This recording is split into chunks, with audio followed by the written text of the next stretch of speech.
Rajendra films पे आपका स्वागत है।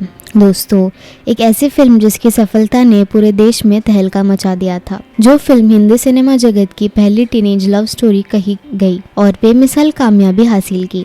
लेकिन इसे बनाने वाले बॉलीवुड के शोमैन, मशहूर अभिनेता, निर्माता, निर्देशक राज कपूर ने क्यों बेच डाले थे अपने पत्नी के लाखों रुपए के गहने? क्यों उन्होंने अपना बंगला और आरके स्टूडियो गिरवी रख दिया? और अचानक बिना प्लानिंग के ही क्यों अपने बेटे ऋषि कपूर को इस भड़काऊ फिल्म से लॉन्च कर डाला था? और क्यों इस फिल्म में 16 साल की एक नाबालिग लड़की को 2 पीस बिकनी पहनकर सिनेमा घरों में आग लगा दी थी? सुपरहिट फिल्म बॉबी के लिए राज कपूर ने अपने 19 साल के बेटे ऋषि कपूर और 16 साल के डिम्पल कपाड़िया को कास्ट किया था। बॉबी टीनेज युवाओं के जुबान पर चढ़ गई थी और जिसने पर्दे पर खूब सुर्खियां बटोरी थी। यही नहीं, उस दौर में डिम्पल कपाड़िया का बिकनी सीन और ऋषि कपूर का न्यूड सीन काफी चर्चित हुआ था और खूब आलोचनाएं भी हुई थी। सबको लगता था कि ये फिल्म राज कपूर ने अपने बेटे ऋषि कपूर को लॉन्च करने के लिए बनाई है, जबकि बताते हैं कि वजह कुछ और ही थी। फिल्म बॉबी के बारे में बात करते हुए एक बार ऋषि कपूर ने एक इंटरव्यू में खुद बताया था कि फिल्म बॉबी उनको लॉन्च करने के लिए नहीं बनाई गई थी, बल्कि राज कपूर यानी उनके पिता की बड़े बजट की फिल्म मेरा नाम जोकर के फ्लॉप होने के वजह से जो घाटा था उसको भरने के मकसद से ये फिल्म बनाई गई और किसी बड़े एक्टर को देने के लिए पैसे नहीं थे। इस वजह से अपने बेटे को ही 19 साल की उम्र में लॉन्च किया था। ऋषि कपूर के मुताबिक अगर उनके पिता राज कपूर ने उन्हें लॉन्च करने के लिए ये फिल्म बनाई होती तो इसका नाम बॉबी नहीं होता। ऋषि कपूर ने अपने एक इंटरव्यू में ये भी कहा था कि राज कपूर तो हमेशा राजेश खन्ना को कास्ट करना चाहते थे, लेकिन तब उनकी भारी फीस देने की हालत नहीं थी, इसीलिए मुझे सेकंड ऑप्शन के तौर पर चुना गया था। दरअसल 1970 में राज कपूर ने अपने ड्रीम फिल्म मेरा नाम जोकर बनाई, जिसमें काफी पैसा लगा और फिल्म को पूरा करने में 6 साल का वक्त लग गया। पर ये multi starrer heavy budget film flop हो गई और राज कपूर कर्ज में बुरी तरह से डूब गए। इस फिल्म से कपूर खानदान को बहुत उम्मीदें थी, लेकिन दुर्भाग्य ये कि ऑडियंस पर जादू नहीं चला सकी और इसके फ्लॉप होने से राज कपूर के निर्देशन पर सवाल उठने लगे। 1 साल बाद राज कपूर की प्रोड्यूस की गई एक और फिल्म आई, कल आजकल, जिसे रणधीर कपूर ने डायरेक्ट की थी। अफसोस, ये फिल्म भी सुपर फ्लॉप हुई। इन दोनों फिल्मों के बाद राज कपूर की आर्थिक हालत भी इतनी खराब हो गई कि कोई और फिल्म बनाना उनकी बस की बात नहीं थी। इन्वेस्टर्स के लाखों रुपए चुकाने के लिए पहले राज कपूर ने पत्नी के गहने बेचे और फिर बंगला गिरवी रखा और फिर आरके स्टूडियो गिरवी रखने की खबरें भी अखबारों में सुर्खियां बनाने लगी। बताते हैं कि मेरा नाम जोकर की वजह से हुई भारी कर्ज से निकलने के लिए राज कपूर के पास जब कोई चारा नहीं बचा तो उन्होंने एक कम बजट की फिल्म बनाने की सोची। एक ऐसी फिल्म जिसमें सेट या शूटिंग पर मेरा नाम जोकर की तरह ज़्यादा खर्च ना हो। फिल्म में हॉट सीन परोसे जाए जिसे दर्शक बिना दिमाग लगाए देखने के लिए थिएटर में खींचे चले आए। राजेश खन्ना उस दौर के सबसे हिट एक्टर थे जिन पर लड़कियां मरती थी और उनकी ज़्यादातर फिल्में सुपरहिट हो रही थी। राज कपूर ने सोचा कि अगर राजेश खन्ना को अपने फिल्म में कास्ट करते हैं तो फिल्म में हिट होने की गारंटी होगी, लेकिन बड़ी समस्या थी कि उनकी भारी भरकम फीस। सफलता की सीढ़ियों पर तेजी से चढ़ रहे राजेश खन्ना भला कहाँ नीचे देखने वाले थे, सो उन्हें फिल्म में नहीं लिया गया। दरअसल इस फिल्म के बनने और पटकथा गढ़े जाने की कहानी भी काफी दिलचस्प है। राज साहब के ऑफिस में मेज पर आर्चीज कॉमिक पड़ी रहती थी। राज कपूर ने उसी कॉमिक में एक कैरेक्टर के बारे में पढ़ा जिसे इश्क हो गया था और इस पर उसके पिता कहते हैं, ये तुम्हारी उम्र है इश्क करने की। बस यही से राज साहब को आइडिया आया कि इसी पर टीनेज लव स्टोरी वाली फिल्म बनाई जाए। राज कपूर ने तुरंत अपने फिल्म की राइटर्स को यह आइडिया बताया और इस पर एक कहानी लिखने को कहा। जैनेंद्र जैन ने संवाद लिखना शुरू किया और वीबी साटे ने कहानी पर काम करना शुरू कर दिया।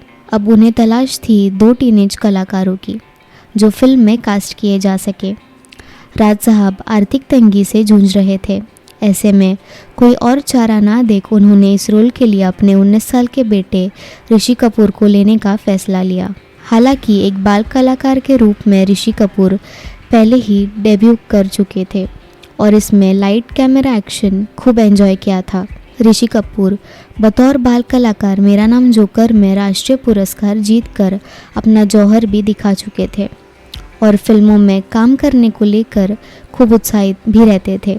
अब बारी थी बॉबी यानी हीरोइन की तलाश की। बताया जाता है कि इसके लिए देश भर में ऑडिशन लिया गया और फाइनल ऑडिशन में नीतू सिंह सिलेक्ट भी हुई, लेकिन बात कुछ बनी नहीं।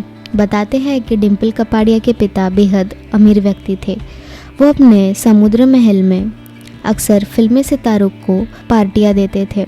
ऐसे ही एक पार्टी में कुछ साल पहले 13 वर्षीय डिम्पल को देखा था और डिम्पल उनकी जहन में बस गई थी। अचानक राज कपूर को ये याद आया तो उन्होंने डिम्पल के पिता से संपर्क किया और बात बन गई, वरना शायद नीतू सिंह ही बॉबी की हीरोइन होती। फाइनली फिल्म की शूटिंग शुरू हुई और काफ़ी तेज़ी से काम चलने लगा। बताते हैं कि राज साहब बस किसी भी तरह कर्ज से मुक्ति चाहते थे, इसीलिए खूब अंग प्रदर्शन के साथ फिल्म की शूटिंग की जाने लगी। कई ऐसे सीन फिल्माए गए जिसमें 16 साल की नाबालिग डिम्पल को बिकनी पहनाया गया, तो साथ ही राज कपूर ने अपने बेटे को भी नहीं बख्शा और उन पर न्यूड सीन फिल्माए। बताते हैं कि इस सीन को करते समय अरुणा ईरानी और ऋषि कपूर दोनों काफ़ी अनकंफर्टेबल हो गए थे। सब राज कपूर के मन मुताबिक चल ही रहा था कि ऐसा वाक़या हुआ जिससे फिल्म की शूटिंग बुरी तरह प्रभावित हुई। फिल्म बॉबी की शूटिंग के दौरान बिकनी गर्ल डिम्पल की चर्चा अखबार के जरिए राजेश खन्ना तक भी पहुंची और वो एक दिन सेट पर मिलने पहुंच गए। डिम्पल को समुंदर किनारे घुमाने ले गए और बस 2-4 मुलाकातों में ही उन्हें शादी के लिए प्रपोज कर डाला। 16 साल की नई नवेली एक्ट्रेस के लिए राजेश खन्ना का प्रपोजल किसी सपने से कम नहीं था, इसीलिए मना करने का तो सवाल ही नहीं था। बताते हैं कि शादी के बाद भी डिम्पल शूटिंग पर आए दिन लेट आने लगी और एक दिन तो अचानक शूटिंग से गायब हो गई। कहीं से पता चला कि काका डिम्पल को लेकर कश्मीर में हैं। राज कपूर फिल्म के लेट होने को लेकर काफ़ी नाराज़ थे कि वो भी कश्मीर जा पहुँचे। राजेश खन्ना और डिम्पल जिस होटल में ठहरे थे, राज कपूर उस होटल के रिसेप्शन एरिया में उनका वेट करने लगे। वो पूछना चाहते थे कि डिम्पल शूटिंग से गायब क्यों हो गई और कब वापस लौटेंगी। जब राजेश खन्ना को उनके आने का पता चला तो वो होटल के पिछले गेट से डिम्पल को लेकर रफू चक्कर हो गए, जिसके बाद राज कपूर गुस्से में लाल हो गए। बताते हैं कि राज कपूर डिम्पल के इस गैर जिम्मेदार रवैये से डिम्पल और राजेश खन्ना से इतने नाराज़ हो गए कि उन्होंने फिल्म बॉबी के प्रीमियर पर भी नहीं बुलाया था। बताते हैं कि डिम्पल कपाड़िया से शूटिंग की डेट्स लेने के लिए राज कपूर घंटों राजेश खन्ना के बंगले पर बैठे रहते थे और ऐसा लगने लगा था कि अब इस फिल्म में भी पैसा डूब ही जाएगा। रिलीज के लिए तैयारी शुरू की गई। ज़्यादा पैसा लगाने वाले हिंदुजा परिवार ने अदालत का दरवाज़ा खटखटाया। फिर किसी तरह राज कपूर ने फिल्म रिलीज के पहले ही हिंदुजा परिवार का पैसा लौटा दिया और आखिरकार तमाम मुश्किलों से गुजरते हुए फिल्म बॉबी रिलीज़ हुई और ब्लॉकबस्टर साबित हुई। पिक्चर का पहला शो ही हाउसफुल हो गया और फिल्म चल पड़ी और इंडस्ट्री में फिर से राज कपूर को महान डायरेक्टर और रियल शोमैन कहने लगे। फिल्म के दोनों ही एक्टर्स रातों रात सुपरहिट सितारे बन गए थे।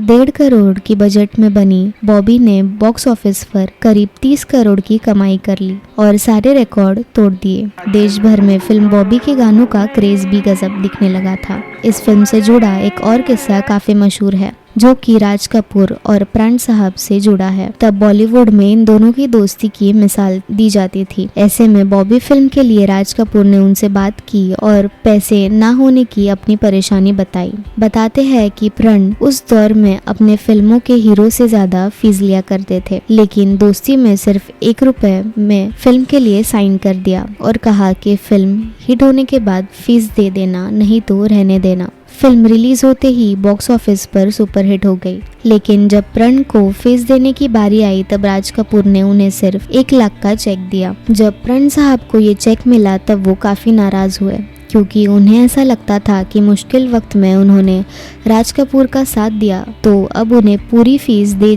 जानी चाहिए थी। इसके बाद प्रण साहब ने कभी राज कपूर के साथ काम नहीं किया।